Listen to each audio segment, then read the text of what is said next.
ओ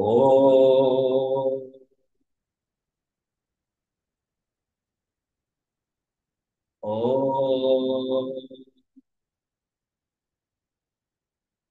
ओम सहनावतु सहनो भुनक्तु सह वीर्यं करवावहै तेजस्विनावधीतमस्तु मा विद्विषावहै। ओम शांति शांति शांति। गुरुर्ब्रह्मा गुरुर्विष्णु गुरुर्देवो महेश्वरः गुरुरेव परं ब्रह्म तस्मै श्री गुरवे नमः। समस्तजनकल्याणे निरतं करुणामयं नमामि चिन्मयं देवं सद्गुरुं ब्रह्मविद्वरं सद्गुरुं ब्रह्मविद्वरम्।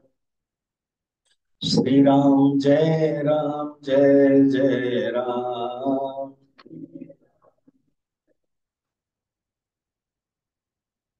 श्री राम जय जय राम।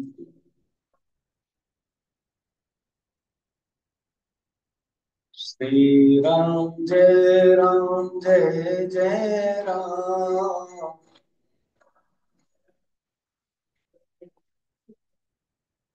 श्री राम जय राम।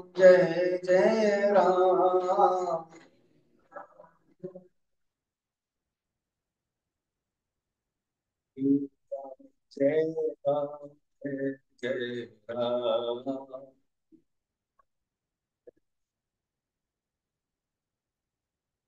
जय श्री राम जय सिया राम। बोल श्याम रामचंद्र की वृंदावन बिहारी लाल की पवन पुत्र हनुमान की सद्गुरुनाथ महाराज की नमः पार्वती पतये हर हर महादेव। बोल नूतन ग्रह प्रतिष्ठा दिवस की बालकृष्ण विषयी सुकन दिन तुम तुमना कौन सस्मिता एवं समस्त परिवार रो नवनिर्मित गृह प्रतिष्ठा उपलक्ष्य रे जो कार्यक्रम पूजा हवन गृह प्रवेश अन्य सब सरला ମୁଁ ଆସିଥିଲି ଖରାବେଳେ ଏବଂ ଏଇ ସନ୍ଧ୍ୟା ପ୍ରବଚନ ଘଣ୍ଟାଟା ଆମ ମାନେ ରଖିବା ଭୋଜନ ବେଳକୁ ମତେ ବାଲକୃଷ୍ଣ ଚାରୋଟି ବିଷୟ ଦେଇଦେଲେ ଭାଗବତ ପ୍ରିଣ୍ଟିଂ ରେ ବି ଲେଖା ହେଇଥିଲା ଭାଗବତ କଥା ତ ମୁଁ ଯେତେବେଳେ ଦେଖିଲି ପ୍ରିଣ୍ଟିଂ ରେ ଠିକ ଅଛି ସତ୍ସଙ୍ଗକୁ ବିଷୟ ନେଇଯିବା ସେ ଯାହା ହଉ ମତେ ବିଷୟ ତ ଦେଇଦେଲେ ମତେ ଭଲ ଲାଗିଲା ଆପଣ ମାନଙ୍କୁ ଭଲ ଲାଗିଲା। ଏବେ ରିସେଣ୍ଟଲି ମୁଁ ଶୁକ୍ରତାଲ ମାନେ ଯୋଉଠି ସୁଖଦେव जी महाराज परीक्षित को भागवत କହିଥିଲେ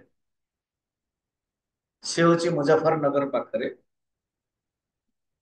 ସେଇଠି ମୁଁ ଭାଗବତ କରାଇଥିଲି ତା ପୂର୍ବରୁ ମୁଁ ନୈମିଷାରଣ୍ୟରେ ବୃନ୍ଦାବନରେ ଦ୍ୱାରକାରେ ଭାଗବତ କରେଇଛି ବାଲକୃଷ୍ଣ ଆସିଥିଲେ ପୁରା 7 ଦିନ ଶୁଣିଛ ବୋଧେ ସେଇ ପ୍ରେରଣା ହେଇଥିବ କି ଏଇ ଟପିକ ଟା କହିଲେ ଆପଣ ମାନଙ୍କୁ ଭଲ ଲାଗିବ ବୋଲି ସେ ନିଜେ ଚୁଜ କରିଛନ୍ତି ତା ପୂର୍ବରୁ ମୁଁ ଯେତେବେଳେ ଏଠି ରାଞ୍ଚିରେ ଥିଲି 14 ବର୍ଷ ମୁଁ ରାଞ୍ଚିରେ ଥିଲି ଆଚ୍ଛା ତା ପୂର୍ବରୁ ମୁଁ ଟିକେ କହିଦଉଛି ଆପଣ ମାନଙ୍କୁ ଭଲ ଲାଗିବ ମୁଁ ରହିଲି ଓଡିଶାର ଘର ବରହମପୁର ମତେ ଯେତେବେଳେ 18 ବର୍ଷ ହେଇଥିଲା 1983 ମୁଁ ମେଡିକାଲ ପ୍ରିପେୟାର କରୁଥିଲି ବିଏସସି କଣ୍ଟିନ୍ୟୁ ଆଇଏସସି ପରେ ଗୁରୁଙ୍କର ଭଗବାନ କୃପା ହେଲା ଜଣେ ସ୍ୱାମୀ ଚିନ୍ମୟ ମିଶନର ନିଜାନନ୍ଦ ଜୀ କଟକ ରହନ୍ତି ତାଙ୍କୁ ଶୁଣିକି ମୁଁ ଚାଲିଗଲି ହିମାଲୟ ମିଶନର କୋର୍ସ ହୁଏ ବେଦ ବେଦାନ୍ତ ଭାଗବତ ରାମଚରିତ ମାନସ 83 ରୁ 86 ସେଇ ସମୟରେ ଗଜପତି ମହାରାଜ ଯେମିତି ଆପଣ ମାନେ ତଳେ ବସିଛନ୍ତି ସେମିତି ଗଜପତି ଆଉ ମହାରାଣୀ ବସିକି ସ୍ୱାମୀ ଚିନ୍ମୟାନନ୍ଦଙ୍କୁ ଶୁଣୁଥିଲେ 84 କଥା आम मैनेजर पंजाब रे जने प्रिंसिपल थे सी कहले अरे तुम्हारा गजपति आए हुए हैं जाके पूछो कुछ सेवा तो आम दौड़ी गलु मु जणे ही ओडिया थी से कहले किसी सेवा नहीं आमे भी डेलीगेट हिसाब से आसछु अबंतु गजपति महाराज किसी चिंता करंतो नहीं बस किंतु मु चाहे आपण कोर्स पर ओडिसा रे आसी काम करिवे बहुत काम अछि 84 रु जाहु आज पर्यंत संपर्क रही गजपति महाराज सहित सी जो शुणिले मुझे से निजे ही चाहिए तापर मो पोस्टिंग है नालकोनगर अनुगुल रे चिन्मय विद्यालय डायरेक्टर है 11 वर्ष कलिकता रे 3 वर्ष चिन्मय मिशन तापर जोठी मो कोर्स करथिली सेठ मत सन्यास मिलला कलिकता समय 2000 रे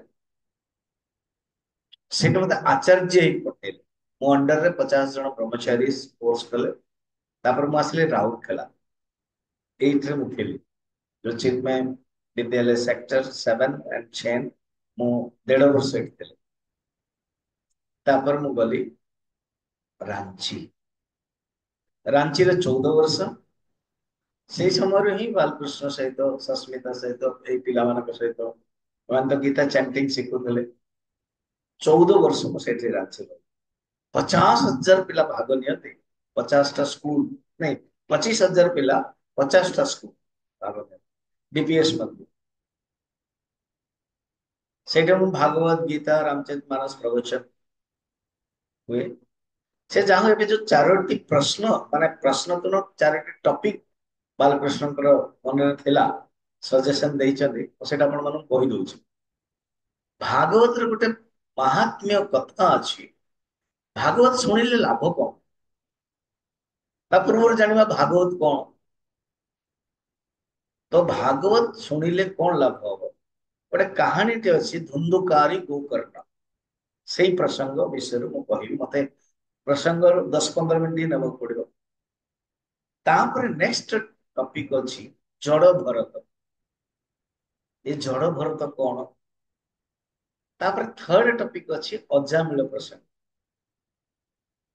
अजामिल प्रसंग रही एवं लास्ट टॉपिक अछि गोटे मृग राजा तांकरी कथा बहुत ही भल लागला मत सतरे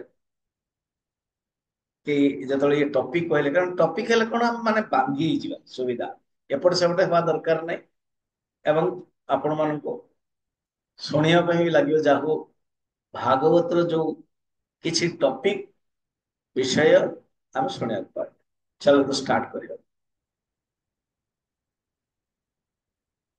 वर्तमान कली युग 5022 हो गला अच्छा क्षमा करियो टिके कली युगर 5022 वर्ष चली कली युगर 30 वर्ष पर सुखदेव परीक्षित कथा आला से टॉपिक भी जीवाने कली युगर 230 वर्ष पर 200 वर्ष पर गोकर्ण धुंधुकारी प्रसंग रही आ कली युगर 230 वर्ष पर सनत कुमार आउ नारदन प्रसंग रही कली युगर 300 वर्ष पर सुत सौनक संवाद रही तापर कली युगर अनेक भागवत कथा है सनत कुमार नारद जो गोटे कहानी कहानीटा बर्तमान कहते भागवत हूँ प्रेत बाधा विनाश भागवत शुणिले मनुष्य को मुक्ति तो हुए मनुष्य जन्म प्रेत जदि किए ही थो प्रेत जोनि मध्य जदि भागवत शुणिब मुक्ति मिल तो नारद आश्चर्य अच्छा एमती किए जने मुक्ति ही ना तो सनत कुमार आउ 30 वर्ष पूर्वर कथा 200 वर्ष जोटा मुझे कहली आपण केते वर्ष कौन चिंता करते कहानी उपर जा से कहते शुण तुंगभद्रा नदी दक्षिण भारत गोटे अच्छी अनुपम नगर ଦେଖ ଏଇ ଯୋଉ ନାଁ ଯାକ ବର୍ତ୍ତମାନ ହେଇପାରିବନି, ତୁଙ୍ଗଭଦ୍ରା ନଦୀ ବର୍ତ୍ତମାନ ବି ଅଛି କିନ୍ତୁ ଅନୁପମ ନଗର ଆମେ ପାଇବାନି, ହାଇଦ୍ରାବାଦ ହେଇଯାଇପାରେ, ହଁ ତିରୁପତି ହେଇପାରେ, ପୁରୁଣା କାଳରେ ଅଛି। ତୁଙ୍ଗଭଦ୍ରା ନଦୀ କୂଳରେ ଗୋଟେ ସୁନ୍ଦର ଅନୁପମ ନଗର ଥିଲା। ଅନେକ ସାଧୁ ସନ୍ଥ ବ୍ରାହ୍ମଣ ଗୃହସ୍ଥ ମନ୍ଦିର ସବୁ ଚାଲିଥିଲା।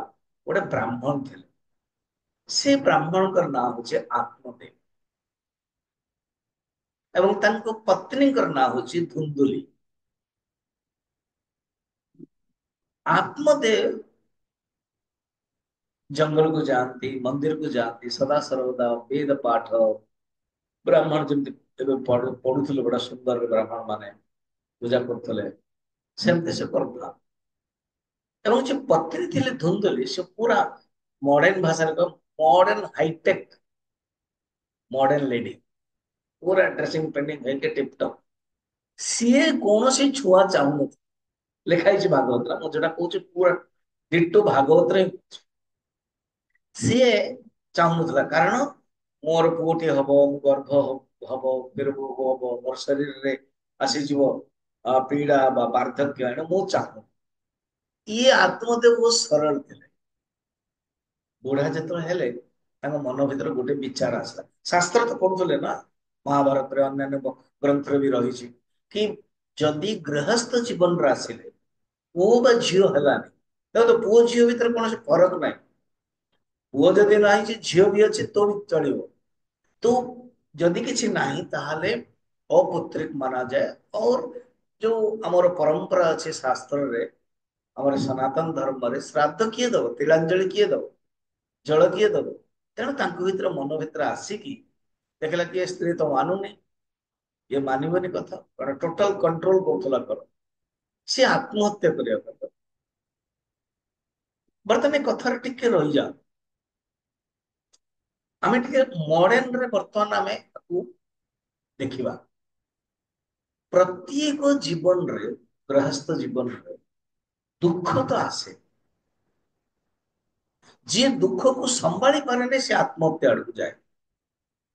ବହୁତ ଲୋକ ଆତ୍ମହତ୍ୟା କରୁଛନ୍ତି ଆପଣ ଦେଖୁଥିବେ, କିନ୍ତୁ ଯିଏ ଦୁଃଖକୁ ସମ୍ଭାଳୁଛି, ଯେ ଦୁଃଖୀ ହେଇ ଜୀବନରେ ରହିଥାଏ। ଆଉ କେତେ ଜଣ ଏ ଦୁଃଖ କାହିଁକି ଆସୁଛି ବୋଲି ଭାବନ୍ତି, ବିଚାର କରନ୍ତି, କ୍ୱଶ୍ଚିନ୍ ଆସେ। ଏଣ୍ଡ ଦେନ୍ ଆଉ କେତେ ଜଣ ଗୁରୁଙ୍କ ପାଖକୁ ଚାଲିଯାଆନ୍ତି। ଆଉ ଥରେ ଗୁରୁଙ୍କ ପାଖକୁ ଯାଇକି ପ୍ରଶ୍ନ ପଚାରିଲେ, ଜାଣ କି ଆପଣଙ୍କ ଦ୍ୱାର ଟା ଖୋଲିଗଲା। ଗୁରୁ ତାପରେ ଉପଦେଶ ଦେଲେ। କିନ୍ତୁ ଯେତେବେଳେ ଗୁରୁଙ୍କ ପାଖକୁ ଯାଇକି ପ୍ରଶ୍ନ ପଚାରିଥିଲେ କିନ୍ତୁ ଆଉ କଣ୍ଟାକ୍ଟ ରଖିଲେନି, ଯେମିତି ବିଏସଏନଏଲ କନେକ୍ଟ ଇଣ୍ଡିଆ, ସେମିତି ଆମର ଆଧ୍ୟାତ୍ମ ଶାସ୍ତ୍ର ସହିତ କନେକ୍ଟ ରଖିଲେ ହିଁ ये ସମସ୍ତ ଦୁଃଖ ପୀଡା ନଷ୍ଟ ଦୂର ହେଇପାରିବ। ତ ସେ ଯାହା ହଉ, ଦେଖନ୍ତୁ କଥା ଯାହା ଭାଗବତ ବା ଅନ୍ୟାନ୍ୟ ଶୁଣୁଛୁ, ଏସବୁ ରେଲେଭେଣ୍ଟ, ये କରେଣ୍ଟ ଆଫେୟାର ଆମ ଜୀବନରେ ବି ଚାଲୁଛି। ତ ସେ ଆତ୍ମହତ୍ୟା କରିବା ପାଇଁ ଯେତେବେଳେ ଯାଇଥିଲେ, ଜଣେ ସନ୍ନ୍ୟାସୀ ଆସି, ସନ୍ନ୍ୟାସୀ ଆସିଲା ପରେ କହିଲେ କି କଣ ହେ ବ୍ରାହ୍ମଣ, ତମେ ଲାଗୁଛ ତ ବ୍ରାହ୍ମଣ, କଣ କରୁଛ? ଆତ୍ମହତ୍ୟା କରିବା ପାଇଁ ତ ଯାଉନ, କାରଣ ନଦୀ ପାଖରେ ଥିଲେ ସେ, ସ୍ନାନ ଆଦି ତ ହେଇଯାଇଛି। ତ କହିଲେ, ସେ ତ କାନ୍ଦି ପକେଇଲେ, ଚରଣ ଧରିଲେ, କହିଲେ ହଁ ମୁଁ ଏମିତି ଏମିତି, ମୁଁ ଜଣେ ଅଭାଗା ଗୃହସ୍ଥ। କହିଲେ ଦେଖ, ଆତ୍ମହତ୍ୟା ମହାପାପ, ଆତ୍ମହତ୍ୟା ମହାପାପ, ଏଣୁ ତୁମେ ଆତ୍ମହତ୍ୟା କର। କିନ୍ତୁ କଣ କରିବି, ମୋର ତ ପୁଅ କେହି ନାହାନ୍ତି, ମୋର ତ ପୁଅ କେହି ନାହାନ୍ତି, ମୋ ଜୀବନ ତ ବେକାର ଗଲା। ତ ଏଣୁ କହିଲେ ନାଇଁ, ଚିନ୍ତା କର, ନା ତାହେଲେ ମତେ ପୁଅ ପାଇଁ ବ୍ୟବସ୍ଥା କରିଦିଅ। ସେ କହିଲେ ତମର ଭାଗ୍ୟରେ ପୁଅ ନାହିଁ, ନା ତାହେଲେ ମୁଁ ଆତ୍ମହତ୍ୟା କରିବି, ୟା ତ ପୁଅ ଦିଅନ୍ତୁ ୟା ତ ଆତ୍ମହତ୍ୟା କରିବି। ଦେଖିଲେ ଜିଦ୍ କରୁଛନ୍ତି ଏ ବ୍ରାହ୍ମଣ, ତାକୁ ଗୋଟେ ଫଳଟି ଦେଇଦେଲେ, ଆମ୍ବର ଫଳ, ଯାହାହେଲେ ଗୋଟେ ଫଳଟି ଦିଆହେଇଛି, ଲେଖା ହେଇଛି, ହେଲେ କହିଲେ ଏ ଫଳକୁ ମୁଁ ଅଭିମନ୍ତ୍ରିତ କରିଛି, ए फल को मु पूजा करिछि तो स्त्री को जाके दे और से गर्भ ये खुशी है गले आसिकी पत्नी को दे देले कहले सुन एक फलटा खाइबो हम मानकर पुओ हो ये पत्नी कौन भाविला मु कहथिले ହେଲେ ମୁଁ ଫଳ ଖାଇବି ଗର୍ଭ ହବ ତେଣୁ ସିଏ ଫଳଟାକୁ ଆମର କହନ୍ତି ତୋରାଣୀ କୁଣ୍ଡା ଜାଣିଛ ତ? ତୋରାଣୀ ଯୋଉଟା କି ଗାଈ ମାନେ ଆସନ୍ତି ପେଜ ଯୋଉଟା ରଖାଯାଏ ସେଇଟାରେ ଫିଙ୍ଗି ଦେଇଲା ଗାଈଟି ଖାଇଲା ଆଉ ଗାଈର କଣ ହବ ପରେ ଦେଖିବ କିନ୍ତୁ ସିଏ ଯିଏ ଧୁନ୍ଦୁଲି ବହୁତ ଚାଲାକ ଥିଲା ସେ ଜାଣିଲା ମୋ ପତି ପଚାରି ଦେବେ ଏଣୁ ସିଏ ତା ଭଉଣୀ ଗୋଟେ ଗର୍ଭବତୀ ଥିଲା ତା ଭଉଣୀକୁ ଡକାଇଲା ଆଉ କହିଲା ତୁ ଏଇଠି ରହ ଆଉ ଇଏ ବହୁତ ସାଧାରଣ ବ୍ୟକ୍ତି ଥିଲେ ସରଳ ଥିଲେ ଇଏ ଜାଣିପାରୁନଥିଲେ ଏମାନେ କଣ ପ୍ଲାନିଂ କରୁଛନ୍ତି ତେଣୁ ପୁଅଟି ଯେତେବେଳେ ହେଲା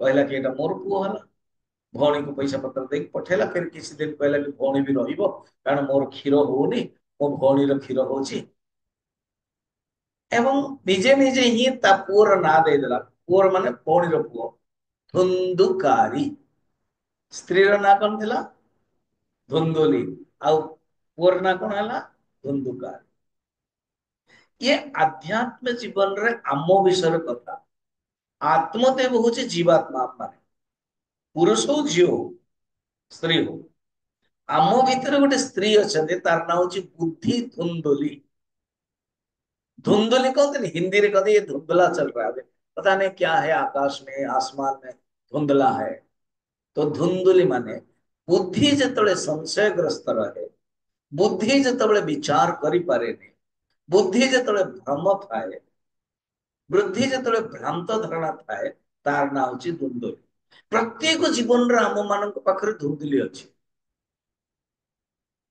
एमती जदि थी धुंधुली ताले पुत्र हब धुंधुकारी से किए मोह काम क्रोध ये हूँ अध्यात्म से जहाँ कथा को आसत कौन है 3 मास पर गाई गोटे बाछुरी देलानी पुओटीए देला एवं से बहुत सतेज तेज एवं गाईर जो पुओटीए देला तार कान टे गाईर कान भाया था बड़ गाईर कान टे आम मान मनुष्य कान और गाईर कान फरक नहीं एणु स्त्री तो ना दे धुंधुकारी एथर आत्मदेव निजे कारण सी इंटरेस्ट नहीं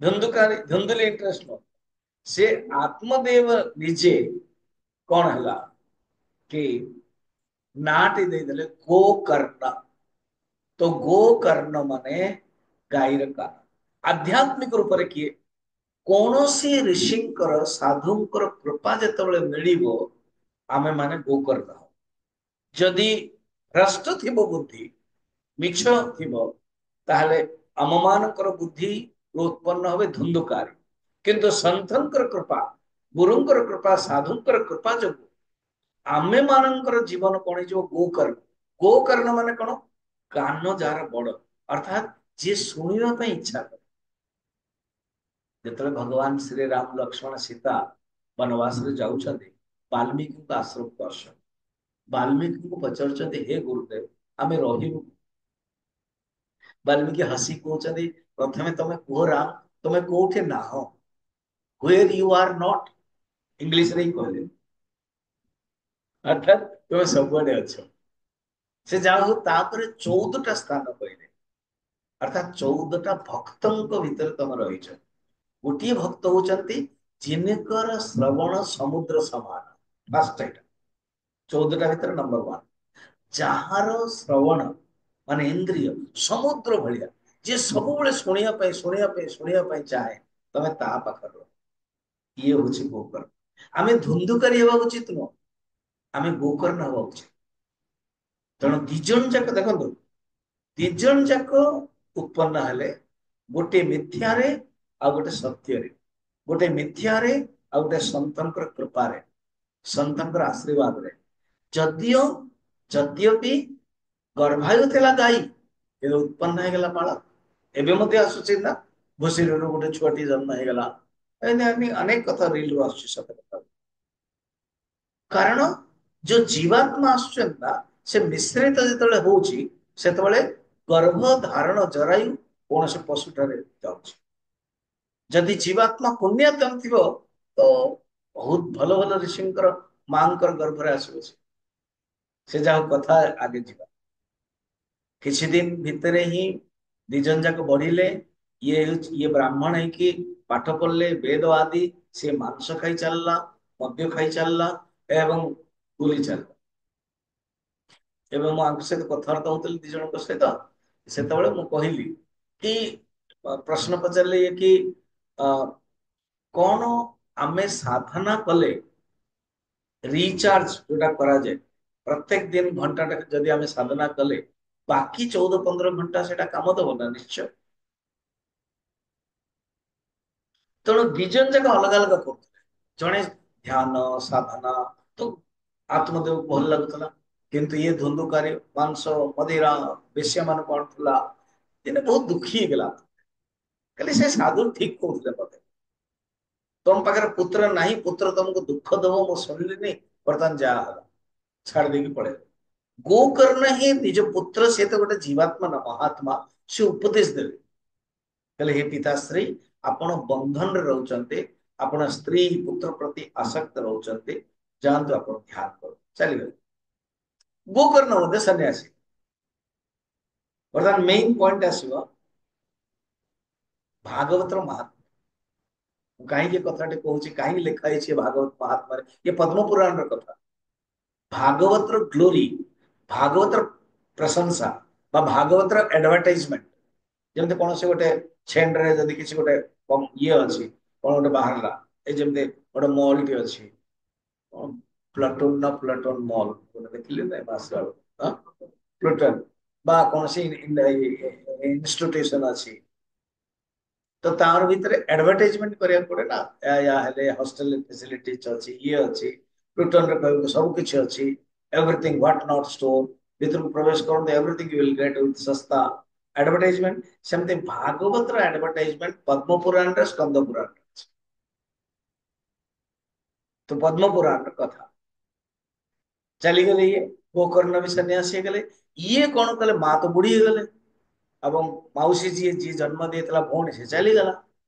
ପଇସା ପତ୍ର ସବୁ ନେଇକି ତାକୁ ମାରେ, ଇଏ କରେ, ବେଶ୍ୟା ମାନଙ୍କୁ ଆକେ, ବ୍ରହ୍ମତା ହେଇକି ଗୋଟେ କୂଅରେ ପଡିକି ରାତିରେ ମରିଗଲା।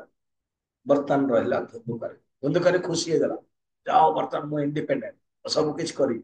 ଚୋରି କରିକି 5ଟା ବେଶ୍ୟାଙ୍କୁ ନେଇକି ଆସିଲା। ବେଶ୍ୟା ମାନେ ଭାବିଲେ ଇଏ ତ ମରିବ, ଆମକୁ ବି ମାରିବ, ଏଣୁ ଆକୁ ଚାଲ ମାରିଦେବା, ଆଉ ଯେତେ ପଇସା ପତ୍ର ଅଛି ଆମେ ନେଇଯିବା। ଦିନେ କଣ ହେଲା କି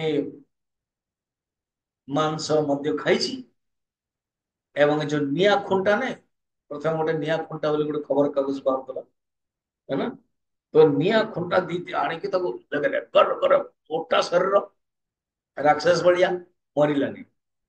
ଫେର ଗୋଟେ ବଡ ରସି ଆଣିଲେ, ବଡ ବଡ ଯୋଉ ରସି ଯେମିତି ଆମର ରଥଯାତ୍ରାରେ ଇଏ କରାଯାଏ, ଟାଣା ଯାଏ, ଯେମିତି ବଡ ବଡ ରସି ଆଣିକି ତା ବେକରେ କରିକି, ଏଟେ 2 ସେପଟେ 3 ହେଇକି ପୁରା ଝିକିଲେ, ଗଁ ଗଁ ହେଇକି ମରିଗଲା। ସାଙ୍ଗେ ସାଙ୍ଗେ ସବୁ ଜିନିଷ ପତ୍ର ନେଇକି ଚାଲିଗଲେ। ଏଇ ଯୋଉ ଧୁନ୍ଦୁକାରୀ ପ୍ରେତ ହେଇଗଲା। ଏବେ ବୁଝିଗଲା। ବର୍ତ୍ତମାନ ଆପଣ ପ୍ରଶ୍ନ ପଚାରି ପାରିବେ, ଯଦି 4-5 ଜଣ ଝିଅ, ପୁଅ ଝିଅ ବି ୟଙ୍ଗ ଅଛନ୍ତି, ଯେ ପ୍ରେତ କଣ ସତରେ ଅଛନ୍ତି କି? ସ୍ୱାମୀ ପ୍ରେତ କଣ ହୁଅନ୍ତି କି? ଆଜିକାଲି ମଡର୍ଣ୍ଣ ଜାଗାରେ କାହିଁକି କାହିଁ ପ୍ରେତ? ପୁରୁଣା କାଳରେ ଥାଏ ବା ଗାଁରେ ଥାଏ ଅନ୍ଧକାରରେ, ବର୍ତ୍ତମାନ ଏଭ୍ରିଥିଙ୍ଗ ଇଜ ଲାଇଟ, ଲାଇଟରେ ତ ପ୍ରେତ ଆସିବନି। ଦେଖ ଭଲ ଟିକେ ସାଇନ୍ସ ର, प्रत्येक व्यक्ति को जीवात्मा, हम माने जीवात्मा, जीवात्मा किए ना, परमात्मा consciousness conditioned with body mind intellect is equal to जीवात्मा। एमती भावतो, ए जो माइक टा ଅଛି ଆଉ ମୋର ଏଇଟା, ଏ ଦିଟା ହାତ, ଉପରଟା ହଉଛି ପରମାତ୍ମା, ଅନକଣ୍ଡିସନାଲ, କୌଣସି ଶରୀର ମନ ବୁଦ୍ଧି ନାହିଁ, ଚାରିତ୍ର ଅଛନ୍ତି। ସେଇ ପରମାତ୍ମା ଚେତନ ଯେତେବେଳେ ଶରୀର ନଉଛି, ତାର ନାଁ ହଉଛି ଜୀବାତ୍ମା, ମିଡିଲ। ଆଉ ଯେତେବେଳେ ଜୀବାତ୍ମା ଖରାପ କର୍ମ କରେ, ଭଲ କର୍ମ କଲେ ଆଉ ଗୋଟେ ଶରୀର ମିଳିବ, ଖରାପ କର୍ମ କଲେ ଶରୀର ମିଳିବ ନାହିଁ, distractor consciousness without body is equal to प्रेतात्मा। पूरा साइंस है कौन। कारण उदाहरण स्वरूप स्टिल सेल रे काम करुଛି ଏବଂ ट्रांसफर हेबा पूर्व से सस्पेंड है प्राय सस्पेंड रे ट्रांसफर करा जाए नहीं। मु किंतु एग्जांपल देख बुझाऊँ सस्पेंड है जाई छी एवं ट्रांसफर हे गला बुकार सेल बा भिलाई ସେଇଠିକି ଯେତେବେଳେ ଗଲେ ସେ କ୍ୱାର୍ଟର ଦେଲେ କହିଲେ no you will not get quarter because you are suspended ତମର ଚାକିରି ଯିବନି ବଟ୍ ତମେ କ୍ୱାର୍ଟର ପାଇ ଏଇଠି କ୍ୱାର୍ଟର ଛାଡ଼ିଦେଲା କାରଣ ଏଠି ଆଉ ନାହିଁ ୟୁ ଆର ट्रांसफर ତ ଏ କ୍ୱାର୍ଟର ଟା ଛାଡ଼ିଦେଲା ସେ କ୍ୱାର୍ଟର ଟା ମିଳିଲା ନାହିଁ ତାକୁ କହନ୍ତି ପ୍ରେତାତ୍ମା ବୁଝିଲା ଇଏ ଗୋଟେ ଶରୀର କ୍ୱାର୍ଟର ଆମେ ଛାଡ଼ିଦେଲା एवं नेक्स्ट क्वार्टर जोटा कि भिलाई राउरकेला माने बुकार रे मिलिबा कथा अर्थात शरीर रे मिलिबा कथा मिललानी बुलिबो ना से ताकू कहंती प्रेतात्मा। प्रेतात्मा माने 17टा पार्ट नहीं की चीज 5 ज्ञानेंद्रिय 5 कर्मेंद्रिय 5 प्राण मन और बुद्धि 17टा पार्ट नहीं की जो जीवात्मा जीव तार ना होचे प्रेतात्मा ये प्रेतात्मा ही गला गोकर्ण किसी वर्ष पर शुणिले कि मो भाई एमती प्रेतात्मा ही गले मो बापा तक चली गले मां मरी गले गया जाएगी श्राद्ध कर से भाविले जाहु प्रेतात्मा हितवे मो गया नारे संकल्प करी श्राद्ध दिने किछि दिन पर राति रे आसिले कहले कि आउ का घरे काई रहिबे आम घरे ही रहिबे तो उजड़ा थिला घर सब सफा करी रहिले आवाज आसला गंध कांदो एन सब आवाज आसला ये तो जने साधु थे डरले पचारे तू किए ना मैं ही आपका भाइया हूं धुंधकारी मु प्रेत ही गले बहुत खराब कर्म करछि मते बेश्या माने एते करदेले आपण मते गया श्राद्ध कले कि एते भूल काम करछि मु हेई परिबो बोले ठीक है चिंता कर मु किछ उपाय कर से खोजी खोजी चलले सूर्य देवता ताको ज्ञान देले कहले सुनो तुम्हें भागवत को तुम गाँव रे भागवत व्यवस्था तापरे गोकर्ण आसिके भागवत कराइले एवं एबे मध्य परंपरा अछि जोड़े भागवत करा जाए 7टा गंठी युक्त बांश रखा जाए तो सी जो गोकर्ण को संकल्प करके डका गला एवं सी गुटिए गुटिए दिन रे जो पवयुक्त बाउंश थिला फाटी चलला समस्त आश्चर्य हो गले 7 दिन पूरा फाटी गला चली गला प्रेत बाधा विनाशिनी ये होची भागवत महात्म्य। समस्ते प्रश्न पचारले कहले सी भी शुणिथिला आमे भी शुणिथिलु आम पाई तो कौन से विमान आसला ने और सी देव पुरुष हो गले कहले कारण ये शुणिला संयम सहित नियम सहित तम माने शुणिल ना फिर आउ थे 6 मास पर गोकर्ण आउ थे कथा कहले समस्ते कहबार बाहुल्य भागवत भगवान कथा सुनले साधारण मनुष्य तो मुक्ति हुए प्रेत मध्य मुक्ति। आम सेकेंड टॉपिक को जीवा से सेकेंड टॉपिक रो ना होची जड़ भरत। ये जो हम भारत वर्ष में देखु आज भारत मझे आप जानते हैं जमी पहलगाम अटैक सब चली पूर्व ए भारत इंडिया ये सब ना पार्लियामेंट पर्यटन चलता आम भारत वर्षर ना अखंड भारत थिला तार ना होची अजनाब वर्ष सत्ययुग भगवान कर अनेक अवतार होइतिला मनु आदि हेकी ऋषभ भगवान कर एक अंश अवतार मो डायरेक्ट टॉपिक को आछि ऋषभ कर अवतार तार 100 पुत्र ऋषभ विवाह करथिले इंद्रंकर बेटी जयंती सहित तो जयंती को तरफ ऋषभ 100टा पुत्र उत्पन्न करे से भितर बड़ पुअर ना होची भरत आउ 9 जन पुत्र हे गले राजा अलग अलग अधिपति करेले राजा करेले आउ 9 जन हे गले सन्यासी कवि हरि मुनि चमस पिपल करवाजन जो माने एकादश स्कंद रे नारद निमि को प्रवचन देछन सेटा हम देखिबाने ये जो प्रथम व्यक्ति होचंते पुओ होचंते भरत ଯାହାଙ୍କ ନାଁରେ ଭାରତ है। ମନେ ରଖିବା। बोल भारत माता के ଜୋରରେ କୁହ ନା ଟିକେ। ଜୋରରେ କହିଲେ ଟିକେ ପ୍ରସାଦ ଯୋଉ ଅଛି ନା ସବୁ ରେଡି ତ ବଢିଆରେ ଖାଇପାରିବେ। बोल भारत माता के ଏମିତି ଲାଗିଲା କି ଆପଣ ମାନେ ସବୁ ଜୀବିତ ଅଛନ୍ତି। Now I felt that you all are living। ତାଙ୍କରି ନାଁରେ ହିଁ ଭରତ ଏତେ ବଡ କେତେ ହଜାର ବର୍ଷ ସେ ଶାସନ କଲେ ପୁଅକୁ ଦେଇଦେଲେ ନିଜେ ଜଙ୍ଗଲକୁ ଚାଲିଗଲେ। ସୁଖଦେବ जी ପରୀକ୍ଷିତ କହୁଛନ୍ତି ଦେଖ ଇଏ ମୁଁ ଭରତଙ୍କର କଥା କହୁଛି କାରଣ ଆମ ଜୀବନରେ ଆସକ୍ତି ହେବା ଉଚିତ। ଏଇ କଥାଟା କାହାଣୀଟାକୁ ଜାଣିଲେ ଜାଣିପାରିବେ। ସେଥିପାଇଁ ସେ ନିଜେ ଭାଗବତରେ କହୁଛନ୍ତି ସୁଖଦେବ जी ତ ମେନ୍ ବକ୍ତା ନା ପରୀକ୍ଷିତକୁ କହୁଛନ୍ତି ଆପଣ ଯଦି ଟୋଟାଲ ଶୁଣିବା ପାଇଁ इंटरेस्ट ना ଆପଣ ଗୋଟେ ମौका ମୁଁ ଦଉଛି 4 ଘଣ୍ଟା ଡେଲି ଶୁଣିବେ। ହରିଦ୍ୱାରରେ ମୁଁ ଭାଗବତ କ୍ୟାମ୍ପ କରୁଛି ନଭେମ୍ବର 6 ରୁ 12। ଖାଇବା ପିଇବା ରହିବା ମିଶିକି only 12,000 ଟଙ୍କା। Double bedroom and latrine bathroom attach. Wife and husband ଯଦି ଥିବେ ରହିପାରିବେ ଏବଂ ସବୁ ମିଶେଇକି 2 ଥର ଚାୟ ଆଣ୍ଡ ସେଇଟା ଆପଣ ମୌକା ନେଇପାରିବେ। ନଭେମ୍ବର 6 ରୁ 13। ନଭେମ୍ବର 6 ରୁ 12 ପ୍ରବଚନ ହବ। 13 ମୁଁ ଜାଣିବି ବୁଲେଇବି ଟିକେ ହରିଦ୍ୱାର ସେ ଭିତରେ ସବୁ ଇନକ୍ଲୁଡ। ଆପଣ କେବଳ ପହଞ୍ଚିବାଟା ଆପଣଙ୍କର କାମ। ଯୋଉ ଆଶ୍ରମର ଆଡ୍ରେସ ଦେବି ସେଟା ଆପଣ ପହଞ୍ଚି ଗଲେ बस तापर 8 दिन ପାଇଁ सब व्यवस्था।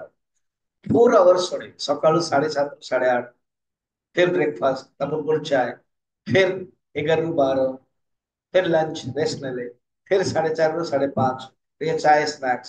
फिर राति रे 6:30 ରୁ 8। ଏବେ ଯେମିତି ମା ଜଣଙ୍କ ଭଜନ ଗାଇଲେ ରାତିରେ 1.5 ଘଣ୍ଟା ରଖା ହବ ସୋ ଦ୍ୟାଟ ଟିକେ ଭଜନ ଭଜନ ହବ ତାପରେ ପ୍ରବଚନ। ବାକି ସବୁ ପ୍ରବଚନ ପୂର୍ବରୁ 1 ଗୋଟେ 2ଟା ଭଜନ ପ୍ରବଚନ ଷ୍ଟାର୍ଟ। ସେ ଡିଟେଲ ଜାଣିପାରିବ ସେ ଯାହା ହଉ। ବର୍ତ୍ତମାନ ଭରତ କଣ କଲେ ତ୍ୟାଗ କରିଦେଲେ ଏବଂ ଆସିଲେ କୋଉଠି ଜାଣିଛନ୍ତି ମରିଚିଙ୍କର ଆଶ୍ରମ गंडकी नदी नेपाल रे हरिहर आश्रम कहुए सीठ आसिकी गान कर। ମୁଁ ଯେତେବେଳେ 3 ଥର ମୁଁ ମାନସରୋବର ଯାଇଛି ମୁଁ ଏମାନଙ୍କୁ କହୁଥିଲି ମାନସରୋବର ଦେନ ଅନ୍ୟାନ୍ୟ ସବୁ ଲାଷ୍ଟ ଟାଇମ ଭିଏତନାମ ବାଲି ଇଣ୍ଡୋନେସିଆ ଏଥର ମୁଁ ଭିଏତନାମ ଯାଉଛି। ଭିଏତନାମ ପ୍ରୋଗ୍ରାମ ଏମିତି ଲୋକଙ୍କୁ ନେଇକି ଟିକେ ବୁଲିବି ମଧ୍ୟ ଏଣ୍ଡ ଟିକେ ଏଣ୍ଟରଟେନମେଣ୍ଟ ମଧ୍ୟ ହବ। ଡିସେମ୍ବର 1 ରୁ 7 ଏଇ ତା ପରେ ଭାଗବତ ପରେ तो ଯେତେବେଳେ ଆମେ ମୁଁ ଯାଏ ମୁଁ ଖୋଜେ ଏଇ କଲିଞ୍ଜର ଦେଶ କୋଉଠି କୋଉଠି ଏଇ ନଦୀଟା ବହିଛି ଗଣ୍ଡକି ମୋ ପାଖରେ ଅଛି ମଧ୍ୟ ଏଇ ଯୋଉ ଶାଳଗ୍ରାମ ସେ ମିଳୁଥିଲା ପୁରା ବଢିଆରେ ଖୋଜିବେ ଶାଳଗ୍ରାମ ସେଇଠି ସେ ଆଶ୍ରମ ରହିଲେ। ଦିନେ କଣ ହେଇଛି ଶୁଣ ପ୍ରତ୍ୟେକ ଦିନ ସକାଳ ଉଠୁଥାନ୍ତି ଏବଂ ସେ ଯୋଉ ଗଣ୍ଡକୀ ନଦୀ ପାଖରେ ବସିକି ପଥର ପାଖରେ ଧ୍ୟାନ କରୁଥାନ୍ତି। ଦିନେ ଗୋଟେ ଗର୍ଭିଣୀ ହରିଣ ଡରିକି ଆସିଲା ଗୋଟେ ସିଂହ ଗର୍ଜନା କରୁଥିଲା। ନଦୀ ଲମ୍ପ ପ୍ରଦାନ କରିବା ପାଇଁ ଚାହୁଁଥିଲା ସେ ଏବଂ ଯେତେବେଳେ ଲମ୍ପ ପ୍ରଦାନ କରୁ କରୁ ପାଣି ମଝିରେ ପଡିଗଲା ଗର୍ଭ ବାହାରିଗଲା ଏବଂ ସେ ଗୁଫା ଆଡକୁ ଚାଲିଗଲା ଡରିକି ଏବଂ ଏଇ ଯୋଉ ଛୋଟିଆ ଛୁଆଟିଏ ଜନ୍ମ ହେଲା ଏ କୂଳରେ ଲାଗିଲା।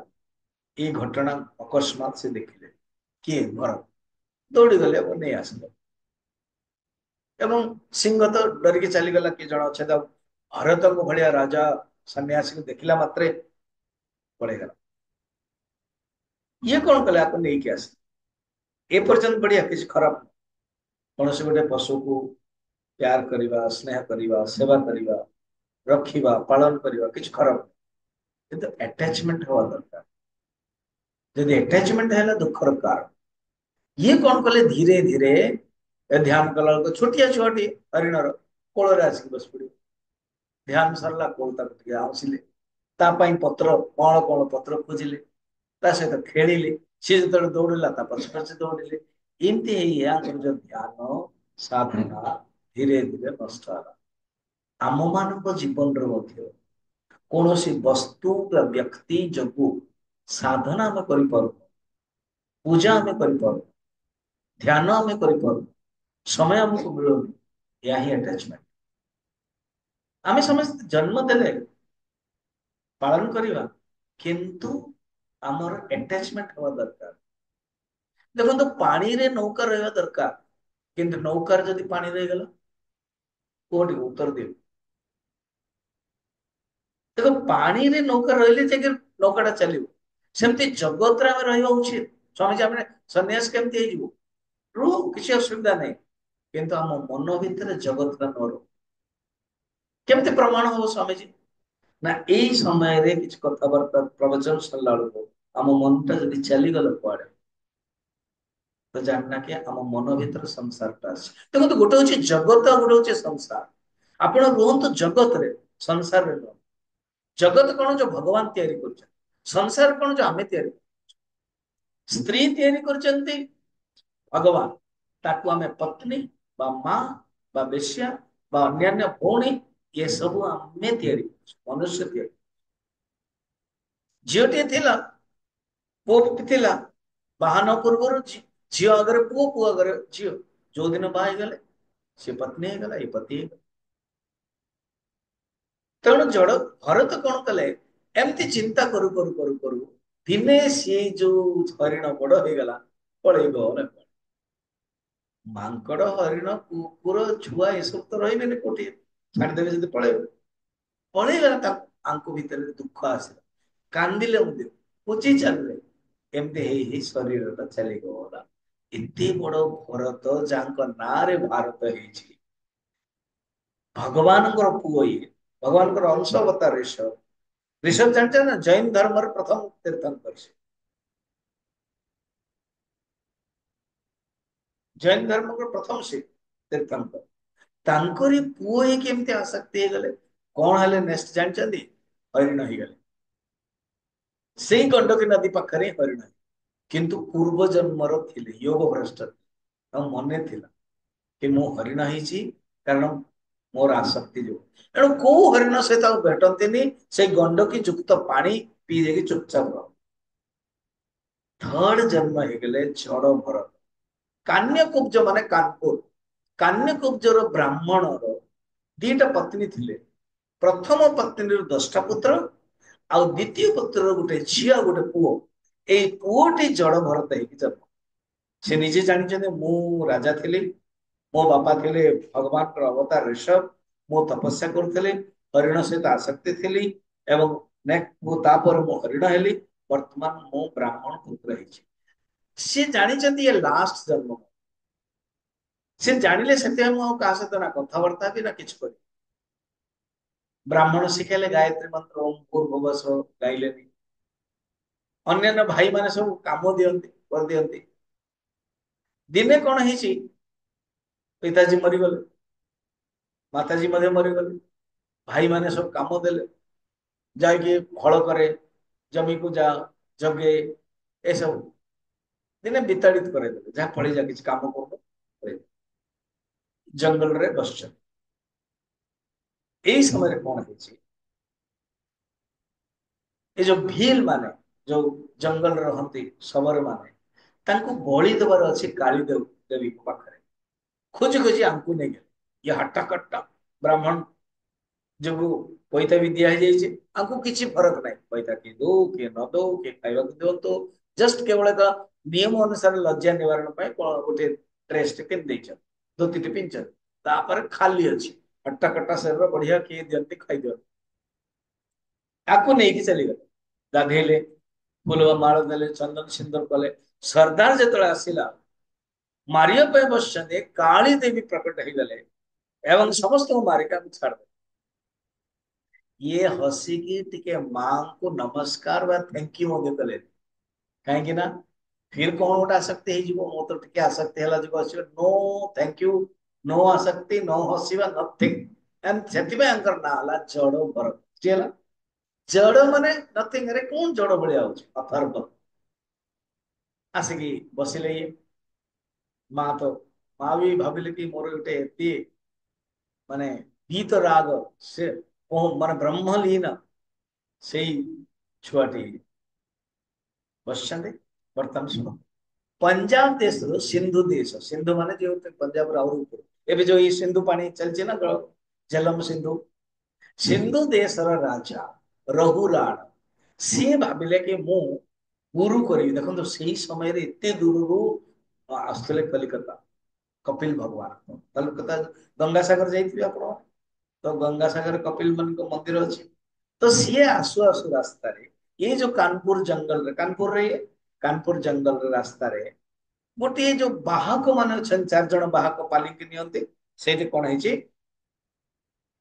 जड़े जर हो गला राजा बसचंद भीतर कहले अभी महाराज रघुराण तक ना से बसचंद छे कहले कौन है लासी ना एमते एमते को गोटे का गोटे खोजो गोटे नुआ लोक खोजो जड़ भरत बसचंद कहले एठा ये तो जी जहां कहले भी हाँ पड़े आसे धर धर ले चल चल ले देखले ये तो चली पार ना पिंपुड़ी भी देखिए जंदा भी देखिए ये सब देखिए तो गोटे बिगिड़े कहले शरीर को बहन कर जी बिल्कुल कहू नथिले से को कहीदेले शरीर मु नुह आत्मा शरीर नुह आत्मा शरीर भीतर थाए एवं आत्मा ही शरीर को बहन करे आत्मा शरीर ठाରୁ अलगा को जेतले कहले संग संग रख रख रख आपण को ब्रह्मा विष्णु महेश्वर दत्तात्रेय किए आपण बा जो कपिल भगवान पाखु जाउथिले से आपण तो नुह देन से बुझेले उपदेश देले जंगल भवाट भी उपदेश बड़ा सुंदर अच्छी 6टा डाकू अच्छा काम क्रोध लोभ मोह मद मात्सर्य ज्ञान प्राप्त कले आ से कपिल भगवान पाखु गले ताको ही गुरु करदेले एवं कहले आपण किए बुझेले भरत बोली जन राजा जानी हाँ हाँ ये तो जने सिंधु जने प्रदेश राजा ना भरत तो पूरा टोटल अखंड भारत राजा थे सी हूँ आहरी सम्मान आसला तापर मुक्त है सुखदेव जी कहते परीक्षित देख एत बड़ राजा आसक्ति जो 3-3 थर जन्म ने पड़ा एणु तुम कौन आसक्ति हो आसक्ति ही दुखर कारण ये दुईटी कहानी गला आ गोटे कहानी अच्छी अजामेल अजामेल प्रसंग रे आमे अजामेल अजामेल प्रसंग रे देखिबा ब्राह्मण परिवार रे जड़े अजामेल देखो ब्राह्मण परिवार किंतु कुसंग जो खराब संग जो मद्य पान आदि करता अजामिल बापा कान्यकुब्ज पाखरे रहता कान्यकुब्ज कहानी अच्छी ना से कान्यकुब्ज ना मॉडर्न कानपुर से जो गाँव रहता बापा कौन कले अजामिल को पठेले कि तू जाइकरी धन संपत्ति जो का सब ऋण दि जाए ये धन बहुत थिला ब्राह्मण परिवार बहुत पैसा भी थिला नहीं कि आसु से जो पड़ा को गले से होची बेश्या पड़ा से बेश्या पड़ार बारंडारे उलग्न होइके मद्य पीके भोग विलास रे बेश्या सहित रही बेश्या सुंदरी थी अजामिल अजामिल ऑलरेडी बाहर ऑलरेडी पुओ अच्छी पत्नी ब्राह्मणी पत्नी तथापि मनुष्य जीवात्मा भितर केतबले कामना थाए भाव सी जाके धन संपत्ति सब इकट्ठा करेला एई समय से जी जार पति जी थिला भोग करथला से पळै जाईची या भीतर प्रवेश कला वैश्य मान तो स्वागत करिवे समस्त कहले मु गोटे कथा दउ जमिल को समस्त जानी थिले ब्राह्मण किंतु आसक्त हो जाइए मद्य आदि करुच्ची चोरी करुच्ची तो कहले तू ये सब बेश्या काम छाड़ दे मु मोर धन संपत्ति नहीं आसी तो किसी दिन भीतर बापा भी मरीगले पत्नी को छाड़ी के सब नहीं आसिक रखे देखो दीटा जीवात्मा भेटले केतल केते बर्तन आपण विचार कर व्यवहार रे मत देखिए जदि स्त्री भल थिबो बाहा गला पर खराब केतल केते स्त्री खराब थाए झियो बाहा गला पर भल केबे पतिर संपर्क रे केबे पतिर खराब संपर्क रे एवं ये दीटा जीवात्मा भेट जे बेश्या से निजको धन्य भाविला कि जाहो ये सब जो अनेक पुरुष मते सुखी करे पड़तला छाड़ देले केवल गोटे ही पति को सहित मो रहे एणु से धीरे धीरे भल हेबाक लागे ये किंतु भल ही दिने कौन है चातुर्मास्या जो साधु संत माने जंगल जाती चलती पचारे कि को गोटे ब्राह्मण घर अच्छी कि ये कहीदे हाँ ये हूँ ब्राह्मण घर जान बुझे कहीदे पिला माने ଦେଖନ୍ତୁ ଜଣେ ସନ୍ତଙ୍କର କୃପା ଯେତେବେଳେ କୋଉଠିକି ଆସିବ, ପିଲାମାନଙ୍କ ଦ୍ଵାରା ଥଟ୍ଟା ମଜାରେ ମଧ୍ୟ ଭଗବାନଙ୍କର କୃପା ହବ। ତ ଅଜାମିଳ ତ ଏଇଠି ରହିଛି, ସନ୍ଧ୍ୟା ପର୍ଯ୍ୟନ୍ତ ଆସିଲା, ଦେଖିଲା କିଛି ମିଳିନି। କିନ୍ତୁ ଇଏ ଯିଏ ବେଶ୍ୟା, ଆଉ ବେଶ୍ୟା କହିବାନି, ଏ ତାଙ୍କର ଯୋଉ ପତ୍ନୀ, ସିଏ ଆଙ୍କୁ ଖାଇବା ପିଇବା ସବୁ ବ୍ୟବସ୍ଥା କରିଦେଇଛନ୍ତି, ରାତି ରହିଛନ୍ତି। ସକାଳୁ ଯେତେବେଳେ ହେଲେ ଗର୍ଭବତୀ ଥିଲେ, କହିଲେ ଚାଲ ଜଣେ ସାଧୁ ଆସିଛନ୍ତି, ସେ ରହିଛନ୍ତି, ମୁଁ ତାଙ୍କୁ ଖାଇବା ପିଇବା ସବୁ ଦେଇଛି, ପ୍ରଣାମ କରି। ଆର ମନ ଦୁଃଖ କିଛି ଚାହୁଁନଥିଲା, କାରଣ କିଛି ମିଳିନି ଆଜି। ପତ୍ନୀଙ୍କ କଥାରେ ଶୁଣିକି ଗଲେ। ଦେଖ, ଜଣଙ୍କର ଜୀବନ ପରିବର୍ତ୍ତନ ଯେତେବେଳେ ହେଇଯାଏ, ତାହେଲେ କାହାରି ଦ୍ଵାରା ପରିବର୍ତ୍ତନ ହେଇକି ସତ୍ସଙ୍ଗରେ ଆସେ। ଯେମିତି ଏବେ ଆପଣ ମାନେ କେବେ ଭାବିଥିଲେ ଏମିତି ଗୋଟେ ସତ୍ସଙ୍ଗ ବର୍ତ୍ତମାନ ଶୁଣିବା ପାଇଁ ମିଳିବ? କିନ୍ତୁ ତାଙ୍କରି ମାଧ୍ୟମରେ ଆପଣ ଶୁଣିଲେ। କେବେ ମାଧ୍ୟମ ଜାଣି ହୁଏନି କେବେ। ତ ସେ ଯା ହଉ, କଣ ହେଲା, ଏ, ଇଏ ପତ୍ନୀ ପ୍ରଣାମ କଲେ। ସାଧୁ କଣ କଲେ, କହିଲେ ତୁମର ଯୋଉ ପୁଅଟିଏ, ସେ ପୁଅର ନାଁ ନାରାୟଣ ରଖ। ପତ୍ନୀ ରାଜି ହେଇଗଲା, ଅଜାମଳି ବି ରାଜି ହେଇଗଲା, ଗର୍ଭବତୀ ହେଇଗଲା ପରେ ପୁଅ ହେଇଗଲା ଏବଂ ନାରାୟଣ ରଖାଗଲା। ବାରମ୍ବାର ସାଧୁଙ୍କର କୃପାରୁ ଇଏ, ଆଉ ବାକି ଯୋଉ ଛୁଆ ଥିଲେ, ଇଏ ବୁଢା 80 ବର୍ଷ ହେଇଗଲାଣି, ଅଜାମଳି ବର୍ତ୍ତମାନ ନାରାୟଣ ନାରାୟଣ ନାରାୟଣ ନାରାୟଣ କହେ। ମୃତ ଅବସ୍ଥାରେ ଯମଦୂତ ମାନେ ଆସିଲେ। ଯେତେବେଳେ ନାରାୟଣ ନାରାୟଣ ସେ କହି ଚାଲିଲେ, ବିଷ୍ଣୁଦୂତ ବି ଆସିଲେ। ତାଙ୍କ ଭିତରେ କଥୋପକଥନ ହେଲା, କହିଲେ ଇଏ ନାରାୟଣ କହିଛି, ଆମେ ନେଇକି ଯିବୁ। ଯେତେବେଳେ କଥୋପକଥନ ହେଲା, ସେତେବେଳେ ଯମଦୂତ ମାନେ ଚାଲିଗଲେ, ବିଷ୍ଣୁଦୂତ ମଧ୍ୟ ଚାଲିଗଲେ। ଆଙ୍କରି ଭିତରେ ବୈରାଗ୍ୟ ଆସିଲା। ଦେଖନ୍ତୁ, ଜୀବନରେ କେବେ ପରିବର୍ତ୍ତନ ହବ କହିହବ। ସେଥିପାଇଁ ଯଦି ଗୋଟେ ଭଲ ବହିଟି ଆପଣଙ୍କୁ ମିଳୁଛି, ତାହେଲେ ଆପଣ ନିଅନ୍ତୁ, ନିଜେ ପଢନ୍ତୁ ଏବଂ ଟେବୁଲରେ ରଖିଦେଇଥାନ୍ତୁ। ଆମ ଚିନ୍ମୟ ମିଶନରେ ପ୍ରବଚନ ପରେ ଲାଷ୍ଟ ଦିନରେ ଗୁରୁ ଦକ୍ଷିଣାରେ ଏଇ ବହି ଦିଆଯାଏ। ତ ଯିଏ ମାନେ କହନ୍ତି କି ସ୍ୱାମୀଜୀ ଆମ ପାଖରେ ବହି ଅଛି, ତ ଆମ ଗୁରୁଜୀ ଗୁରୁଦେବ କହନ୍ତି ୟୁ ହ୍ୟାଭ ନା ଗିଭ୍ ଅଦର୍ସ। ତମ ପାଖରେ ଯଦି ଅଛି ଏଇଟା, ତାହେଲେ ଏଇଟା ଆଉ କାହାକୁ କାମ ଦବ। ତ ଦେଖନ୍ତୁ ନା, ନାରାୟଣ ନାରାୟଣ କହୁ କହୁ ଆଙ୍କ ଜୀବନରେ ଇଏ ଯେତେବେଳେ ବିଷ୍ଣୁଦୂତ ଏବଂ ଯମଦୂତ ଆସିଲେ, ଡିସ୍କସନ କଲେ, ତାଙ୍କର ଶୁଣିଲେ। ମୃତ ସିଏ ହେଇନା, ମରିନା, ଶୁଣିଲା ପରେ ତାଙ୍କ ଭିତରେ ସତେଜ ଆସିଲା। ଆପଣ ଏବେ ମଧ୍ୟ ରିଲ ଦେଖୁଛନ୍ତି, କେବେ କେମିତି ପୁରା ମଶାଣି ପର୍ଯ୍ୟନ୍ତ ନଉଛନ୍ତି, କାଠ ବି ପଡିଗଲାଣି, ପୁଅ ବା ଝିଅ ମାଠିଆ ନେଇକିରି ପାଣି ବି କରିସାରିଲେଣି, ନିଆଁ ଦେବା ପୂର୍ବରୁ ଉଠି ସାରିଲାଣି। ହେ ନା ନାଇଁ, ଏମିତି ଘଟଣା ବି ହଉଛି। କାରଣ ତାଙ୍କର ଜୀବନ କାଳ ଅଛି। ସେମିତିଆ କଥୋପକଥନରେ ଜୀବନ କାଳ ଆଉ ମରିନାହାନ୍ତି। କାନପୁରରୁ ପାଗଳ ଭଳିଆ ଭାବିଲେ କି ମୁଁ ଯିବି ହରିଦ୍ୱାରରେ, ଯୋଉ ହରିଦ୍ୱାରରେ ଭଗବାନଙ୍କର କଥା ହୁଏ, ମୁଁ ଯାଇକି ସେଠି ଧ୍ୟାନ କରିବି। ହରିଦ୍ୱାରରେ ପହଞ୍ଚି, ଏଇଟା ଭାଗବତରେ ଅଛି। ଲୋକ, ବହୁତ ଲୋକ ଭାବୁଛନ୍ତି ନାରାୟଣ ନାରାୟଣ କରିକି ମୁକ୍ତି ହେଇଗଲା। ନା, ନାରାୟଣ ନାରାୟଣ କରିକି ତାର ଅନ୍ତଃକରଣ ଶୁଦ୍ଧ ହେଲା। କିନ୍ତୁ ଯେତେବେଳେ ସେ ଧ୍ୟାନ କଲା, ଭଗବାନଙ୍କ ଚିନ୍ତନ କଲା, ତେବେ ଯାଇକି ଖାଲି ନାରାୟଣ ନାରାୟଣ କରିକି ମୁକ୍ତି ହେଇନି। ନାରାୟଣ ନାରାୟଣ କଲା ପରେ ନାମ ସ୍ମରଣରେ ଜୀବନର ଆମର ମନ ଶୁଦ୍ଧ ହେଇଯାଏ। ହରିଦ୍ୱାରରେ ଆସିଲା, ସେ ଧ୍ୟାନ କଲା, କୁହାଯାଏ ତାର ସମସ୍ତ ଷଡ଼ଚକ୍ରକୁ ସିଏ ଲିନ କରେଇଲା ଭଗବାନ ଠାରେ। ଅର୍ଥ କଣ?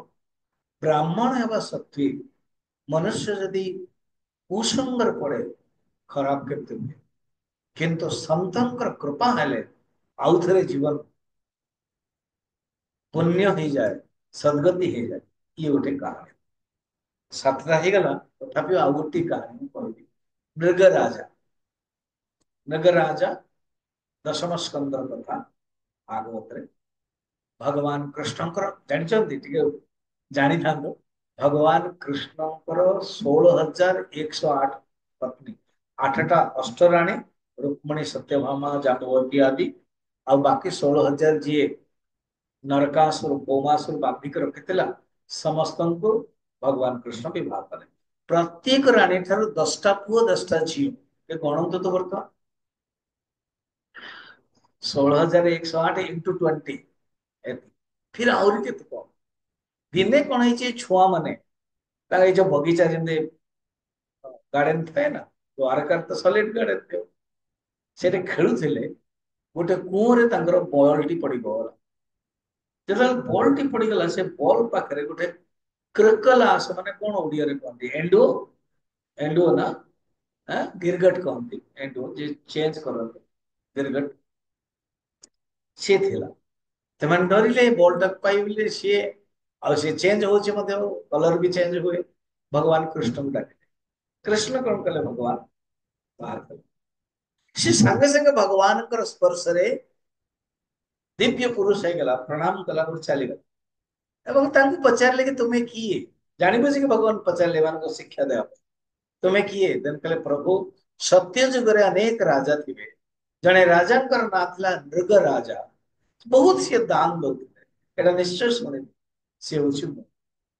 अच्छा तमे नगर राजा थिलो अभिशाप काहे की पाइलो काहे की एंडो हेलो ना कथा कहूछु मोर गोटे नियम थिला मु प्रत्येक दिन गाई दान दी तेणु प्रथम दिन गोटे नंबर 1 ब्राह्मण को गाई दे थे 1 ब्राह्मण नंबर 1 ब्राह्मण कल कले गाई नेले किंतु पघार न बांध के छाड़ दे ताकर अभ्यास नहीं मु दान देली से गाईटे आउ थे बुली बुली आम गोठरे पड़े आसी राजकीय गोठरे ये जो सेवक माने सेकेंड दिन जो गाई देवा कथा से अन्य गाई न देगी ए गाईटा को देदेले जो ऑलरेडी दानित हो जाई ऑलरेडी ये गाईटा को दान दिया है मु जानि परली ए गाईटा को द्वितीय दिन रे द्वितीय ब्राह्मण को जतले देली द्वितीय ब्राह्मण संकल्प करके नेला बेलू प्रथम ब्राह्मण सकाळ उठले देखले कि आम गाई नहीं आसिला बेलू ए गाईटा को मिलला सी जान देले ए गाईटा तो मते मिली तांको भीतर झगड़ा निजन जाको आसिले गाई नहीं की राजा को पाखु राजा भाविले हाँ ये गाईटा तमे देइथिलो काली ना हाँ ए गाईटा एबे देइछो हाँ संगे संगे चेंज करेले माइंड हाँ हाँ जेमते एंडुओ चेंज करे निजन जाको अभिशाप दे देले तुमे एंडुओ ही क्षमा मागिले पहले ठीक अछि वर्तमान तो सत्य युग चलछि द्वापर युग रे भगवान कृष्ण अवतार जतला हबो भगवान कर स्पर्श प्रभु मोर जो से ब्राह्मण मान जो अभिशाप थिला ये वरदान हला को आपण दर्शन कली आपण स्पर्श मुक्ति जाऊ चली गले छुआ मैंने पूरा आश्चर्य हो गए ये मिराकल देखी जब गजपति महाराज भेटले मत कहले Swami ji surprise your here कारण मु पंजाब रे रहे महाराज सहित मोर बहुत भल संपर्क प्रोग्राम मो नाटा भी से देइतिले राउरकेला ता पूर्व ऑलरेडी बुक हो जाइए मोर मु एई मानको जगन्नाथ बाला कहले मु 2 दिन देबी 5 दिन दे पारि ऑलरेडी मु बुक अछि आ मोर जगन्नाथ पुरी भी जीवार फैमिली को नहीं तो देन गजपति महाराज कहले ठीक अछि तो आउ जण बुझियो किंतु मु जानि जे मु अप्रैल 30 कहले स्वामी जी सरप्राइज बोले for you surprise for me it is not surprise because November book हो जाइए मु हसिले देन जीवी बरला तो कहिबार बहुल्य एमाने सरप्राइज भाबी कि छुआ माने डरी गले समस्त को बसेले कहले सुनो केबे मध्य ब्राह्मण ऋषि गुरु मानक असम्मान करिवनी अपमान करिवनी देखो कौन हला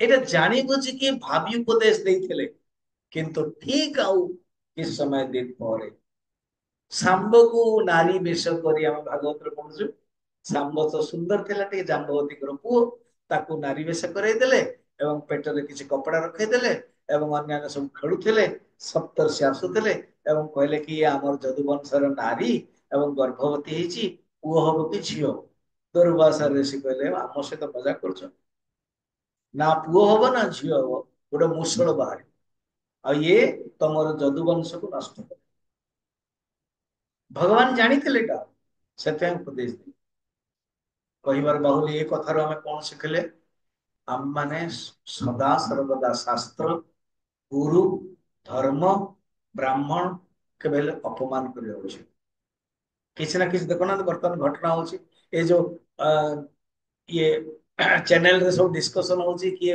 मानुनी कि मनुस्मृति को जड़े दउची कि या को रहउची त्या द्वारा कोन हो रिपरकेशन हमको ही आसे एणु आम जीवन रे समस्त सम्मान रखा उचित ଏବଂ ଭାଗବତର ଛୋଟ ଛୋଟ କଥାରୁ ଏ ଆମେ ଯାହା ହଉ ବହୁତ ଧନ୍ୟବାଦ।